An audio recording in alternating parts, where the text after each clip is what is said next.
গৌরী সেনা বলছি। সামাজিক মাধ্যমে একটি সংস্কৃত শ্লোক ঘোরাফেরা করছে। এই শ্লোকের বাংলা ও ইংরেজি অনুবাদ দেখিয়ে বলা হচ্ছে যে কেউ যদি 18 পুরাণ ও রামায়ণ বাংলায় শ্রবণ করে তবে সে রৌরব নামক নরকে যাবে।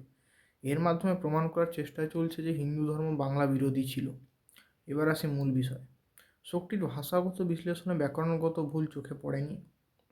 অর্থাৎ এটি সংস্কৃতের জ্ঞানসম্পন্ন কারো রচনা হতে পারে, তবে রামায়ণ মহাভারত বা 18 পুরাণে কোথাও অন্য কোনো ভাষার প্রতি নিষেধাজ্ঞার কথা বলা হয়নি। সুতরাং এই শ্লোকটি হয়তো মধ্যযুগে বা তারও পূর্বের কোনো রচনা হতে পারে। আপনি বলবেন যে যে কোনো সময়ের হোক, তবে বাংলা ভাষার প্রতি বিদ্বেষ কেন? এখানেই আসল তত্ত্বটি রয়েছে। শ্লোকটি যদি আপনি ভালো করে দেখেন তো শ্লোকে কী লেখা রয়েছে? অষ্টাদশ পুরাণানি রামস্য চরিতানি চ ভাষায়ং মানব শ্রোতা রৌরবং নরকং ব্রজেত। অর্থাৎ এখানে কিন্তু মন দিয়ে আপনি দেখলে বুঝতে পারবেন বাংলা শব্দটি কোথাও উল্লেখ নেই। তো বাংলা শব্দটি যখন কোথাও উল্লেখ নেই, এর মানে হচ্ছে এটাই যে এই সংস্কৃত শ্লোকের মাধ্যমে বলা হয়েছে সংস্কৃত ব্যতীত যে কোনো ভাষা, অর্থাৎ সংস্কৃত বাদে আপনি যদি ইংরেজি, হিন্দি যে কোনো ভাষা যদি শোনেন তো আপনার রৌরব নামক নরকে যেতে হবে। ঠিক আছে?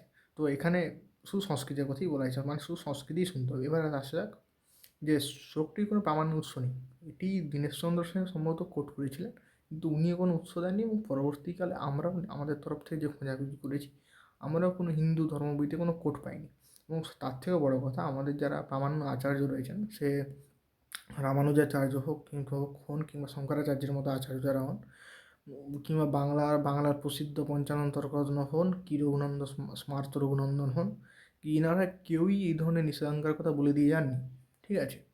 এবার দেখুন, লক্ষণ সেনের যে 26তম রাজ্যাভিষেক থেকে শ্রীধর দাস একটি সংকলন শেষ করেন, সেখানে তিনি কিন্তু শ্লোকে বলছে বাংলা ভাষায় আবহ গাহন করলে সেইরূপ পুণ্যলাভ হয়। অর্থাৎ গঙ্গায় স্নান করলে যেমন পুণ্যলাভ হয়, সেইরকম পুণ্যলাভ বাংলা ভাষায় গান করলে হয়। আচ্ছা, 1900 সালের পর থেকে কিছু বইতে পাওয়া যায়, কিন্তু তার আগেকার কোনো বইতে পাওয়া যায়নি। তো এই শ্লোকটি দেখিয়ে কিছুজন এটি দাবি করতে চায় যে বাঙালি মানে যে হিন্দু, এই যে কথাটি বলা হয় এটি ঠিক না, মুসলিমরাও বাঙালি। কিন্তু আসলে এই ধরনের ফেক শ্লোক দেখিয়ে কোনো দাবি তো চলবে না। তো আমরা এটিকে এক্সপোজ করলাম, এবং যদি কেউ আপনাদের কাছে আসে যে এটা বলতে, তবে আপনারা এই তথ্যটি তুলে ধরবেন। এই ধরনের কিছু নেই, উল্টে সেন শাসনের সময় এই ধরনের লেখাপত্র হতো, এবং পঞ্চান্ন তর্কের রত্নের মতো যারা এত বড় বড় আমাদের কাশীর বিখ্যাত পণ্ডিত ছিলেন, উনি পর্যন্ত বাংলাতে পুরাণের ট্রান্সলেশন করেছেন। তো উনারা যদি এরকম জানতেন তো উনারা কি ওরকম নরকে যাবেন? তো যাবেন না। তো এটা থেকেই বোঝা যায় এটি সম্পূর্ণ মিথ্যা শ্লোক।